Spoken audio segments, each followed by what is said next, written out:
Olá, saúdo cada um de vocês com a graça e a paz do nosso Senhor Jesus Cristo. Amém? O meu nome é Miriam Anita e hoje vou dividir com vocês algumas considerações que eu entendi do texto que vamos ler de Mateus, capítulo 25, versículos de 14 a 30. Esse texto de hoje é uma demanda da irmã Carmelita Graciana, que escreveu o texto Talento e Disposição, que está no Manancial. Lembrando que o Manancial é uma publicação de meditações diárias da União Feminina Missionária Batista do Brasil, ok? Então vamos orar. Senhor Jesus, tu sabes que o nosso desejo é aprender mais de ti. Que possamos estar atentos à tua voz e que possamos melhorar a cada dia. Perdoa o que fazemos de errado, torna-nos pessoas mais próximas a ti. Em nome de Jesus Cristo. Amém. Bom, irmãs, então o texto de hoje é Mateus 25, versículos 14 ao 30. E é um texto que as irmãs e os irmãos conhecem de cor e salteado, que é a parábola dos talentos. E diz assim: E também será como um homem que, ao sair de viagem, chamou seus servos e confiou-lhes os seus bens. A um deu 5 talentos, ao outro 2 e ao outro 1. A cada um de acordo com a sua capacidade. Em seguida, partiu de viagem. O que havia recebido 5 talentos, saiu imediatamente e aplicou-os, e ganhou mais 5. Também o que tinha 2 talentos, ganhou mais 2. E o que tinha recebido 1 talento saiu, cavou um buraco no chão e escondeu o dinheiro do seu senhor. Depois de muito tempo, o senhor daqueles servos voltou e acertou contas com eles. O que tinha recebido 5 talentos, trouxe os outros 5 e disse: O senhor me confiou 5 talentos, veja que eu ganhei mais 5. E o senhor respondeu: Muito bem, servo bom e fiel. Você foi fiel no pouco, eu o porei sobre o muito. Venha e participe da alegria do seu senhor. Veio também o que tinha recebido 2 talentos e disse: O senhor me confiou 2 talentos, veja que eu ganhei mais 2. E o senhor respondeu: Muito bom, servo bom e fiel. Você foi fiel no pouco e eu o porei sobre o muito. Venha e participe da alegria do seu senhor. Por fim, veio o que tinha recebido 1 talento e disse: Eu sabia que o senhor é um homem severo, que colhe onde não plantou e junta aonde não semeou. Por isso, tive medo. Saí e escondi o seu talento no chão. Veja, aqui está o que lhe pertence. E o senhor respondeu: Servo mau e negligente, você sabia que eu colho onde não semeei? Então você devia ter confiado no meu dinheiro aos banqueiros, para que quando eu voltasse, eu recebesse de volta com juros. Tirem o talento dele e entreguem-no ao que tem 10. Pois a quem tem, mais será dado, e terá em grande quantidade. Mas a quem não tem, até o que tem lhe será tirado. E lancem fora o servo inútil nas trevas, onde haverá choro e ranger de dentes. Amém? Bom, irmãos, é assim, sempre que eu leio alguma coisa referente a dinheiro, a quantidade, a tamanho, eu fico curiosa. Então, eu fui analisar quanto que era um talento. E um talento era uma medida monetária daquela época. E o talento, ele tinha 60 quilos de ouro. Então, mais ou menos, né? Eu dei uma aproximada nos valores. Então, se a gente colocar hoje que 1 quilo de ouro custa 140 mil reais, então o primeiro recebeu 35 milhões, porque ele recebeu 5 talentos. Então, ele tinha nas mãos o referente a 35 milhões. O segundo, que recebeu 2 talentos, recebeu 14 milhões de reais, se fosse no dia de hoje. E o primeiro, que recebeu só 1 talento, tinha o referente a 7 milhões de reais, que é dinheiro para dedéu. Bom, aí eu fiquei pensando, né? O que são talentos? E como que a gente esconde talentos? Aí eu pensei assim, que talento é aquilo que a gente recebe do Senhor, e as pessoas que escondem os talentos são aquelas que se escondem da vida. Aquelas pessoas que estão de mal em relação à graça, aquelas que não sabem valorizar as coisas que o Senhor dá. aquela que impede do outro crescer, que está sempre sendo pedra de tropeço. Então, aquela pessoa que não ama o outro, não reparte, não é generosa. Então, essa pessoa não duplica as coisas que o Senhor deu. Então, ela acaba enterrando os talentos. Porque eu creio que os talentos são presentes de Deus. Presentes que a gente não merece, né? É a graça. Então, o talento só vai poder ser duplicado ou triplicado, ou seja lá o que for, se ele for levado ao próximo, se ele levar graça, se ele levar bênção. Senão, a gente vai ter enterrado tudo que a gente recebeu. Então, quando a gente tem os talentos duplicados, a gente leva a carga do outro, a gente trabalha pelo outro, a gente serve o outro. Então, eu creio que quando a gente realmente produz valores no talento que Deus nos dá, é quando nós amamos. Porque quando a gente ama, aí sim, a gente não tem como esconder esse amor, não dá para enterrar esse talento. Então a gente serve na igreja, a gente serve o irmão, a gente serve o amigo, a gente está à disposição do outro. Por quê? Porque a gente recebeu e a gente quer multiplicar o que a gente recebeu. Então, a nossa parábola de hoje fala de 8 talentos. Então, eu queria falar sobre duas perspectivas. A perspectiva do Senhor e a perspectiva dos servos. Então, eu vou colocar aqui como se fosse, um dono de uma empresa, uma pessoa importante. Então, ele tinha 8 talentos, que era o equivalente a muito dinheiro, né? 8 anos de trabalho, se fosse naquela época, seriam referentes a 8 anos de trabalho. Então, do ponto de vista, digamos assim, do empresário, o que ele fez? Ele ia viajar, ele ia ficar fora, digamos, do Brasil. Eu estou colocando a parábola como se fosse hoje. E aí ele precisava deixar aquele dinheirão para alguém cuidar. Então, o que ele pensou? Vou deixar para os meus empregados de maior confiança. Então, primeiro, ele escolheu pessoas da confiança dele. Segundo, pessoas que ele achava que eram dignas de receber todo aquele dinheiro que ele tinha para deixar, para ser trabalhado, e que ele acreditava que aquelas pessoas fariam o trabalho por ele, já que ele não estava aqui. Então, ele confiava naqueles empregados. E certamente ele confiava neles porque os conhecia.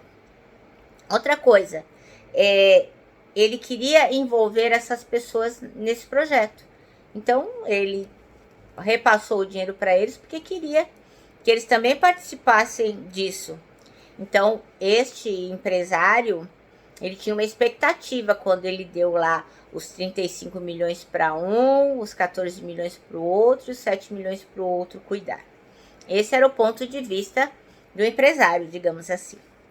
E o ponto de vista dos empregados, que no caso da Bíblia são servos e passados para os dias de hoje seriam empregados. Bom, o que eles tinham de igual é que todos eles, os 3, eram dignos de confiança, né? Não era uma pessoa em quem o empresário não acreditava. Cada um deles recebeu uma quantia, então todos receberam dinheiro para administrar. E todos eles tinham o mesmo prazo para administrar. Então não era assim, aquele que ganhou mais tinha mais prazo, aquele que ganhou menos tinha menos prazo. Não, o prazo era igual para todos. Agora, o que eles tinham de diferente? Então, primeiro, eles tinham capacidades diferentes, né? De olhar aquele dinheirão na mão deles e analisar e como fazer e qual estratégia usar.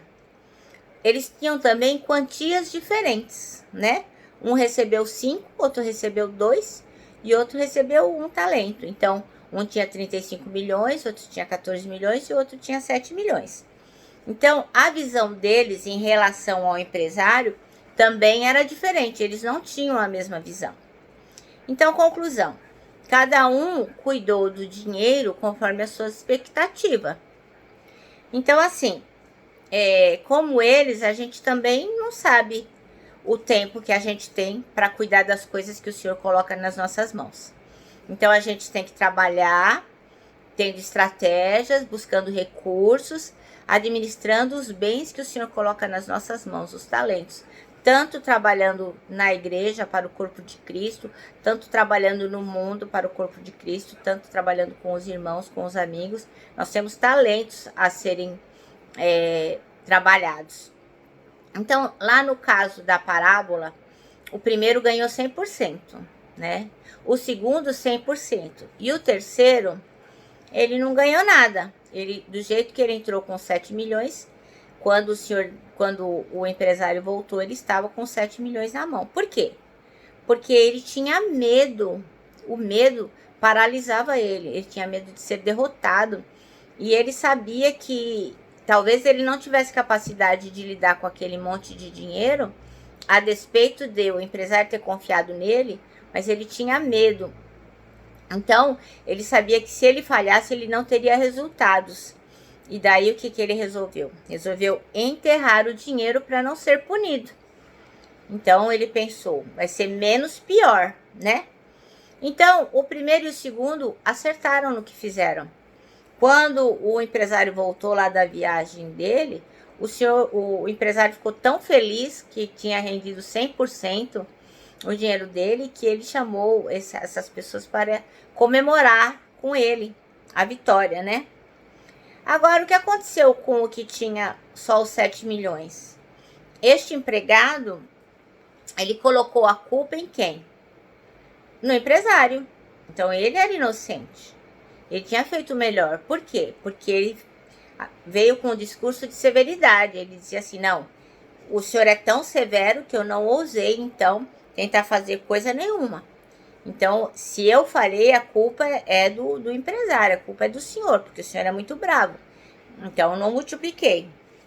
Então, a pergunta que a gente tem que fazer é assim, o que é que nós temos de recurso? O que é que nós recebemos de Deus? Né? Qual é o recurso que Deus colocou na nossa mão? A gente sabe o tempo que a gente tem para que esse recurso seja trabalhado, para que ele possa ser multiplicado, triplicado ou sei lá quanto. Você sabe o tempo que tem? Eu também não sei. Então, assim, os recursos, eles podem ser muitas coisas.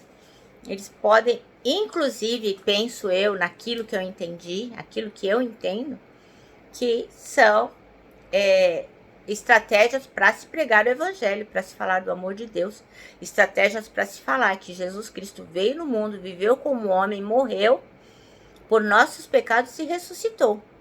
Isso também é um talento que temos nas nossas mãos, porque o Senhor não precisaria de nós para que o plano da salvação fosse divulgado. Ele não precisa de nós, mas Ele conta conosco. Ele está dando este talento também em nossas mãos. Então, assim, a gente não pode deixar de propagar o evangelho, a gente não pode esconder a boa nova do evangelho. A gente tem que usar a nossa vida para trabalhar em prol daquilo que a gente acredita. Por quê? Para além de tudo, além de que a gente tem que ser grata, a gente tem que se lembrar que a gente não sabe o tempo que a gente tem e que haverá sim um acerto de contas. Esses talentos não estão nas nossas mãos para que um dia nós não tenhamos que acertar as contas com o nosso Senhor. Então, a pergunta que eu quero deixar é: qual é o talento que você tem na sua mão? E qual é a visão que você tem a respeito da vida, a respeito de como trabalhar esse talento e qual é a visão que você tem a respeito do Senhor?